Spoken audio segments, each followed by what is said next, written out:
Car मित्रांनो, new मधुर मराठी या चॅनलमध्ये आपलं स्वागत आहे. घरोघरी मातीच्या चुली या मालिकेचा आजचा भाग खरंच खूप इंटरेस्टिंग होणार आहे. परंतु मित्रांनो, त्यापूर्वी एक रिक्वेस्ट आहे.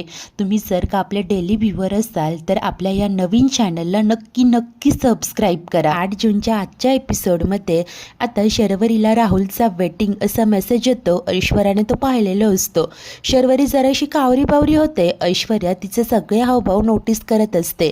त्यानंतर ही शर्वरी आता जाणार असते, परंतु पुन्हा ऐश्वर्याकडे येऊन तिला सांगते की मला माहिती आहे तू माझ्या खोलीची झडती घ्यायला इथे आली आहेस. अगं, तुझ्यासारखी माणसं कधीच बदलत नाही. So take your sweet time असं म्हणत लगेच तोऱ्याने ती तिथून निघून जाते. ऐश्वर्याचा खूप संताप होत असतो, परंतु घाईनेच नंतर ती जानकी व अवंतिकाकडे येते आणि दोघींनाही सांगते की शर्वरीला कुणाचा तरी वेटिंग असा मेसेज आला होता. ती लगेच घराबाहेर गेली, याचाच अर्थ ती बाहेर जाऊन कुणाला तरी भेटते. आपण लगेच तिचा पाठलाग करायला हवा. तेव्हा जानकी सांगते की तुम्ही दोघीही थांबा, मी जाते. आणि जर काही शर्वरी वंशांनी चोरी केली असेल तर मी मात्र त्यांना सोडणार नाही, मलाही कळायलाच हवं. तेव्हा ऐश्वर्या सांगते की काळजी घे, जपून जा. आणि नंतर जानकी देखील आता घाईने बाहेर येते. शरू दारातनं जात असते. जानकी लपून छपून तिचा पाठलाग करणार असते. तर तेव्हाच इकडे सारंग आता रूममध्ये असतो. त्याला आठवत असतं कशा प्रकारे त्याने ऐश्वर्यावर हात उगारला होता. तेव्हाच ऐश्वर्या रूममध्ये येते. ती तिच्या कपाटाजवळ उभी असते. सारंग खूप दुःखी होऊन तिला म्हणतो की मला माफ करा ऐश्वर्या, मी तुमच्यावर हात उगारायला नको होता. त्याचं काय झालं, तुम्ही शरुताईंवर चिडलात. अहो, ती आमची खूप लाडाची बहीण आहे हो. आम्हा भावंडांमध्ये ती एकटीच मुलगी आहे, त्यामुळे ना तिचे खूप लाड झालेत. तिचा कुठलाच शब्द आम्ही कधीच खाली पडू दिला नाही. आणि तुम्ही तिला इतकं सगळं बोलत होता, मला सहन नाही झालं म्हणून. तेव्हा ऐश्वर्या सांगते की इट्स ओके सारंग. तो म्हणतो की काय, खरंच तुम्ही मला माफ केलंत ना? हे बघा, माझी चूक झाली. तेव्हा ऐश्वर्या म्हणते की हे बघा सारंग, मी समजू शकते, शरुताई तुमची लाडकी बहीण आहे. अहो, मी सुद्धा खूप लाडात वाढले. मॉम डॅड, माझा एकही शब्द खाली पडू द्यायचे नाही. अतिलाडामुळे माणूस बिघडू शकतो, हे तुम्हाला माझ्याकडे बघून कळलंच असेल ना? माझ्या बाबतीत तर मला कंट्रोल करण्यासाठी कोणी भावंड नव्हतं, परंतु शरुताईंच्या बाबतीत तसं नाहीये.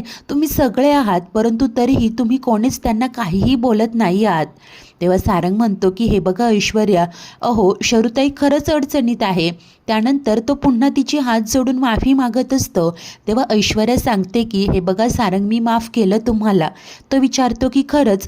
ती सांगते की होय, जसं मी माफी मागितल्यानंतर शरुताईंनी मला माफ केलं, तसंच तुम्ही माफी मागितल्यावर मी तुम्हाला माफ केलं.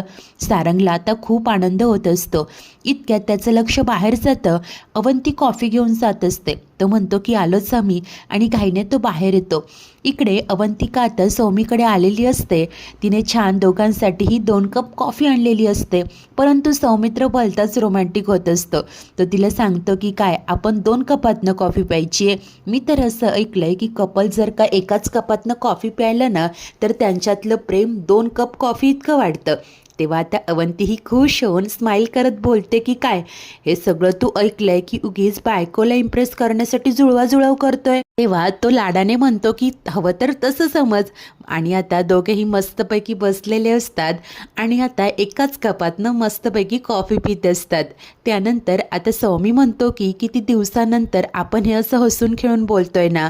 तेव्हा अवंतिका सांगते की हो ना, रोजच्या गडबडीत गोंधळात आपल्याला आपली छान अशी स्पेसेस मिळत नव्हती. आता दोघेही जेव्हा असं छान बोलत असतात, एकाच कपातनं कॉफी शेअर करून पित असतात, तेव्हाच खिडकीतनं सारंग हे पाहतो आणि काय, यालाही काहीतरी सुचलेलं असतं. पटकन जाऊन तो देखील ऐश्वर्यासाठी कॉफी बनवतो, तिच्याकडे घेऊन येतो. ऐश्वर्याला कॉफी पाहून आनंद होतो. ती सारंगला थँक्यू बोलते आणि कॉफी पित असते. तेव्हा सारंग म्हणतो की कशी झाली आहे कॉफी? तुम्ही नव्हतात ना, तेव्हा तुमच्या आठवणीत मी अशी कॉफी बनवायला शिकलो. ती म्हणते की हो का सारंग? आणि लगेच तिला काहीतरी मेसेज येतो. ती मोबाईलमध्ये पाहत असते आणि कॉफी पित असते. सारंगला अशी अपेक्षा असते की ऐश्वर्याने देखील त्याच्यासोबत कॉफी शेअर करावी, परंतु ऐश्वर्याचं लक्ष नसतं. तर आता सारंग म्हणत असतो की काय, तुम्ही कॉफी संपवली देखील? अहो, मला असं वाटलं होतं की यातली अर्धी कॉफी तुम्ही माझ्यासाठी ठेवाल. ती विचारते की का, काय झालंय? सो सॉरी सारंग, घरातलं दूध संपलंय का? तो म्हणतो की नाही, ती विचारते की मग कॉफी पावडर संपली आहे का? तो म्हणतो की नाही. ऐश्वर्या म्हणते मग काय झालंय? आता सारंगला कसं सांगावं कळेनासं होतं. बिचारा गप्प राहतो आणि त्याला प्रश्न पडलेला असतो की खरंच ऐश्वर्याचं त्याच्यावर प्रेम असेल का? तर त्याच वेळेस इकडे शरू राहुलकडे येते आणि वैतागत विचारते की अरे तुम्हाला का इतक्या घाईने बोलावून घेतलं? तेव्हा तो म्हणतो की पैशांचं काय झालं? ती सांगते की नाही मिळालेत पैसे अजून. पण आज ना एक विचित्र गोष्ट घडली. आज त्या ऐश्वर्याचं आणि माझं खूप मोठं भांडण झालं. अरे ती इतकी रागात होती, तिने माझ्या कानाखाली मारली रे. नंतर येऊन सॉरी म्हणाली ती, परंतु त्यात कितपत तथ्य आहे ते मला कळत नाहीये. आणि आता शरूला खूप भीती वाटत असते. तेव्हा हा राहुल तिला सांगतो की तू ना हे असं घाबरून राहणं बंद कर आणि जर का घरात काही पैशांचा विषय निघाला तर तू काय केलंय असं दाखवूच नको ना. मग त्या ऐश्वर्याला कधीच कळणार नाही की तू चोरी केली आहेस म्हणून. तेव्हाच आता तिकडनं जानकी येते. गाडीचे हेडलाईट तिने ऑन केलेले असतात. प्रकाशाने या दोघांचेही डोळे दिपतात. आता डोळ्यांसमोर हात धरून ते पाहत असतात. तेव्हा जानकीची तिकडे एंट्री होते. जानकी समोर येते. तिला पाहताच या दोघांच्याही तोंडचं पाणीच पळतं. जानकी म्हणते की वंश, अहो काय झालंय? तुमच्या तर चेहऱ्यावरचा रंगच उडाला. तुम्हाला सांगू का, एक म्हण आहे, मांजर डोळे मिटून दूध पिते. तिला असं वाटतं की कोणीच पाहत नाहीये, परंतु अख्खं जग तिला पाहत असतं. अहो कशाबद्दल बोलत होतात सांगा ना. काय मग शर्वरी वंश, बरोबर प्लॅन रचलात ना तुम्ही आपल्याच ऑफिसमध्ये चोरी केलीत. तुम्हाला लाज कशी वाटली नाही? असं ती रागानेच दातोट खाऊन बोलत असते आणि त्यानंतर चुटकी वाजवत त्या शर्वरीला सांगते की 24 तासात, पुढच्या 24 तासात सगळे पैसे माझ्याकडे आणून द्यायचे, नाहीतर तुमचा हा खरा चेहरा मी सगळ्यांसमोर उघडा करेन. शर्वरी तर धक्क्याने पाहतच राहते. त्याच वेळेला इकडे घरी आता ऐश्वर्या आणि अवंतिका खूप टेन्शनमध्ये असतात. ऐश्वर्या फेऱ्या मारत असते आणि आता अवंती तिला म्हणत असते की जानकीला फोन करूयात का, जेणेकरून तिथे काय घडतंय त्यांना कळेल तरी. परंतु ऐश्वर्या म्हणते की हे बघ शांत हो, तू प्रेग्नंट आहेस, जास्त स्ट्रेस घेऊ नकोस. जानकी स्मार्ट आहे, तसं काही असलं ना तर ती नक्कीच आपल्याला फोन करून कळवेल. आणि आता दोघेही जानकीच्याच फोनची वाट पाहणार असतात. त्याच वेळेस इकडे रागात असलेली जानकी शरूला म्हणते की मी काय विचारते, अहो तुम्ही आपल्याच घरात चोरी केली, तुम्हाला लाज कशी वाटली नाही वंश? आणि हो, बरोबर प्लॅन केलात ना तुम्ही, मला सगळं कळतंय. त्या दिवशी तुम्ही BP शूट होण्याचं नाटक काय केलं? आपण गाडीतनं जात असताना त्या लोकांनी तुम्हाला खेचलं आणि ते लोक तुम्हाला घेऊन जात होते. तेव्हा बरोबर या माणसाने तिथे हिरोसारखी एंट्री काय केली, हिरोसारखी फायटिंग केली आणि आमच्या मनात जागा मिळवली. ऋषिकेश काय, त्यांनी लगेच त्याला जॉब ऑफर केला आणि तिथे जाऊन याने चोरी केली. कोण आहे हा माणूस? असं ती रागानेच विचारते. शरू काही बोलणार तेच जानकी रागाने म्हणत असते की कोण आहे हा माणूस? तुम्ही इतक्या रात्री अंधाराचं याला भेटताय, काय समजायचं आम्ही? आणि तुम्ही याच्यासाठी तर विक्रांत भाऊजींना फसवत नाही आहात ना? तेव्हा शरू म्हणते की नाही नाही ऐक अगं, असं काहीही नाही आहे, मी तुला सगळं एक्सप्लेन करते. तेव्हा जानकी म्हणत असते की काय एक्सप्लेन करणार आहात? नवीन प्लॅन की नवीन स्टोरी? तेव्हा शर्वरी रडतच वहिनी अगं असं म्हणत जानकीचा हात पकडायला जाते. ती रागानेच तिचा हात झिटकारते आणि तिला सुनावते की तुम्हाला पैशांची गरज होती, पण त्यासाठी चोरी करणं हा तर मार्ग नव्हता ना. ऋषिकेश तुमच्यासाठी जीवाचा आटापिटा करत होते, ते पैसे देणार होते ना. आज तुमच्याचमुळे ते जेलमध्ये आहेत, कळतंय का तुम्हाला? शरू आता ढसढसा रडत असते आणि तिला म्हणते की हे बघ वहिनी, माझ्याकडून खरंच खूप मोठी चूक झाली ग, पण माझ्याकडे दुसरा पर्याय नव्हता, मला पैशांची गरज होती. वहिनी प्लीज, तुला हे कळलंय पण घरात कोणाला हे कळून देऊ नकोस, नाहीतर.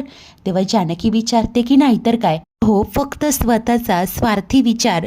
अजूनही मी काय स्वतःहून जाऊन कोणाला सांगणार नाहीये, कारण तुमच्यापेक्षा ना मला आणखी जास्त काळजी आहे त्या माऊलीची काळजी आहे, जिच्या संस्कारांच्या तुम्ही चिंधड्या केल्यात. असं आता जानकी तिला सुनावत असते.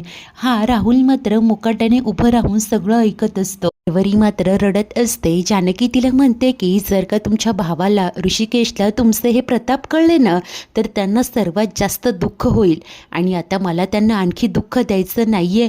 शरुतीची माफी मागत असते. जानकी म्हणते की मला नकोय तुमची माफी. हे बघा, मला उद्याच्या उद्या ऋषिकेशला जेलमधून बाहेर काढायचंय आणि त्यासाठी एक ना एक रक्कम मला माझ्या हातात हवी. ही शरू आता नाटकं करतच बोलते की हो, मी तुला देवळाच्या तिथे भेटते, मी तुला सगळे पैसे देते आणि नक्की काय झालंय ते देखील सांगते.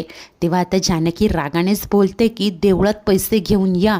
आणि आता डोक्यावरचा पदर आता रुपाबावने झटकत रागानेच या राहुलकडे लुक देऊन ती तिथून निघून जाते. तेव्हा पॅनिक झालेला राहुल तिला म्हणत असतो की अगं काय केलं हे, ज्या पैशांसाठी इतका आटापिटा केला ते तू असेच देऊन टाकणार आहेस का, मूर्ख आहेस का तू. तेव्हा ही शर्वरी म्हणते की मूर्ख मी नाही तर तू आहेस, मी फक्त पैसे देते असं म्हटलंय पण दिलेत का मी, 1 रुपयाही परत देणार नाही. त्या हा राहुल देखील नक्की काय करणार आहेस तू असं विचारतो. शरू मात्र गालात हसत असते, तिच्या डोक्यात काहीतरी भलतंच असतं. तर दुसरीकडे जानकी आता घाईघाईने ऐश्वर्याला कॉल करते. ती विचारते की अगं कशी आहेस तू, तिथे काही इश्यू तर झाला नाही ना. जानकी डोक्याला हात लावत सांगते की काहीच कळत नाहीये गं, खूप मोठा इश्यू झालाय. आणि नंतर कशा प्रकारे तिनेच या शर्वरी आणि राहुलला रंगेहात पकडलं, शरूने चोरीची कबुली दिली, हे सर्व काही ती आता ऐश्वर्याला सांगते. ऐश्वर्या म्हणते की मला माहितीच होतं, तिने स्वतःहून सांगितलं का. तेव्हा आता जानकी बोलते की तो आपल्या ऑफिसमध्ये मुलगा नव्हता का जॉईन झाला, राहुल, ते दोघे होते. मला तर भलतीच भीती वाटते शर्वरी वंश आणि त्या मुलाचं. तेव्हा आता इकडे ऐश्वर्यालाही धक्काच बसतो. जानकी म्हणते की मला खरंच भीती वाटते वंश, इकडे विक्रांत भाऊजींना फसवत तर नाही आहेत ना. ऐश्वर्या म्हणत असते की आय न्यू इट, मला माहिती होतं ग, पण मला सांग आता तुला पैसे दिले का. जानकी म्हणते की नाही, तर इथे आता पैसे घेऊन येणार आहेत आणि एकदा की पैसे मिळाले ना आपण आधी बाजार समितीत जाऊया आणि सगळ्यांची मला माफी मागायची आहे ग. तेव्हा ऐश्वर्या सांगते की हो आपण सगळं करूया पण तू काळजी घे. आणि नंतर आता ऐश्वर्या जानकीला तिचं लाईव्ह लोकेशन देखील पाठवून ठेवायला सांगते. काळजी घे असं बोलते आणि फोन कट करते. जानकी मात्र ही शरू अजून कशी आली नाही याचीच वाट पाहत असते. इथेच बाजूला उभा असतो हा राहुल. त्याच्या हातात पेड्यांचा बॉक्स असतो, त्यामध्ये काहीतरी विषारी औषध तो मिसळतो आणि तिकडनं जेव्हा एक व्यक्ती जात असतो त्याला थांबवतो आणि सांगतो की समोरची आहे ना ती माझी बहीण आहे. काय झालंय, मला आज नोकरी लागली आहे, मला तिला पेढे द्यायचे पण आमचं खूप भांडण झालंय हो. जर का मी जाऊन तिला पेढे दिले ना तर ती खाणार नाही, परंतु त्यापेक्षा तुम्ही जाऊन हे पेढे तिला देता का. हा व्यक्ती म्हणतो की अहो तुमची बहीण आहे ना, तुम्ही द्या, मी कसं देणार आणि त्या माझ्या हातून पेढे का घेतील. तेव्हा आता हा राहुल या व्यक्तीला सांगत असतो की अहो तुम्ही एक काम करा ना, जाऊन तिला सांगा की तुम्हाला नोकरी लागली आहे, तुमच्या आईची अशी इच्छा होती की नोकरी लागल्यावर सगळ्यांना पेढे वाटेल आणि ती तुम्हाला देखील बहिणीसारखीच आहे. हे ऐकल्यावर ती नक्कीच पेढे घेईल. अशा प्रकारे राहुलने गोड बोलून या व्यक्तीला घोळात घेतलेलं असतं आणि सांगतो की मी जर का तिला दुरूनच पेढा खाताना पाहिलं ना तर मला खूप बरं वाटेल हो, प्लीज माझ्यासाठी. हा व्यक्ती तयार होतो. त्यानंतर जानकी आता शरूची वाट पाहत असते. तेव्हा हा व्यक्ती तिच्याकडे येतो आणि म्हणतो की ताई पेढा घ्या ना. ती म्हणते की काय पेढा, कोण आहात तुम्ही, आपण एकमेकांना ओळखतो का, हा पेढा का देताय. तेव्हा हा व्यक्ती सांगतो की नाही बरोबर आहे ताई तुमचं, आपण नाही ओळखत, पहिल्यांदाच भेटतोय ना, पण काय आहे मला आजच नोकरी लागली, खूप वर्षांपासून प्रयत्न करत होतो. जानकी म्हणते की हो अभिनंदन तुमचं, पण पेढा नकोय मला. हा व्यक्ती सांगतो की माझ्या आईने नवस केला होता म्हणून मला ही नोकरी लागली हो, आणि हो तुम्ही देखील मला माझ्या बहिणीसारख्याच आहात, तुम्ही हा पेढा खा आणि मला आशीर्वाद द्या. जानकी अजूनही नकार देत आढेवेढे घेत असते. हा व्यक्ती मात्र सांगतो की ठीक आहे हरकत नाही, जाऊ द्या, आणि तो निघणार. ते जानकी म्हणते की थांबा दादा, द्या तो पेढा मला, अभिनंदन तुमचं, काहीच हरकत नाही. तेव्हा हा व्यक्ती लगेच तिच्या हातावर पेढा ठेवतो. ते पाहता राहुल खूप खुश होतो. त्यानंतर हा व्यक्ती जानकीला पेढा खायला सांगतो. ती म्हणते की हो हो, आणि आता जानकीने तो विषारी पेढा खाल्लेला असतो आणि नंतर ती शरूची वाट पाहत असते. राहुल खुश होऊन हसत असतो. मित्रांनो आजचा एपिसोड इथेच संपतो. तर पुढील भागात हा निर्लज्ज राहुल या शरूला फोन करतो आणि हसतच सांगतो की तिने तो विषारी पेढा खाल्लाय. तेव्हा ही शरू लगेच हसूनच म्हणते की म्हणजे आता बरोबर देवाकडे डिलिव्हरी होणार तिची. आता तेव्हाच ऐश्वर्या शरूला पाहते आणि मनाशी म्हणते की ही तर आली आहे, परंतु जानकी अजून कशी आली नाही. तर तेव्हाच इकडे जानकी मात्र आता चक्कर येऊन खाली कोसळलेली असते. तेव्हाच इकडे ऋषीला देखील जानकी संकटात असल्याचा भास होतो आणि जानकी असं ओरडतच तो उभा राहतो. मित्रांनो ऐश्वर्या वेळेवर जाऊन जानकीचा जीव वाचवू शकेल का. शर्वरीने जानकीलाही मारण्याचा प्रयत्न केलाय. ती इतक्या खालच्या थराला गेली आहे हे जेव्हा जानकीला कळेल तिची काय रिॲक्शन असेल असेल? राहुल आणि शरूच्या नात्याबद्दल यांना कधी कळेल? विक्रांतचं नक्की काय आणि कसं झालं असेल? हे गुपित कसं जानकी उघडं करणार? सर्वच काही पाहणे खूप उत्सुकतेचे ठरेल. मित्रांनो, अशाच नवनवीन भागांच्या डेली अपडेट्ससाठी आपल्या न्यू मधुर मराठी या चॅनलला नक्की सबस्क्राईब करा.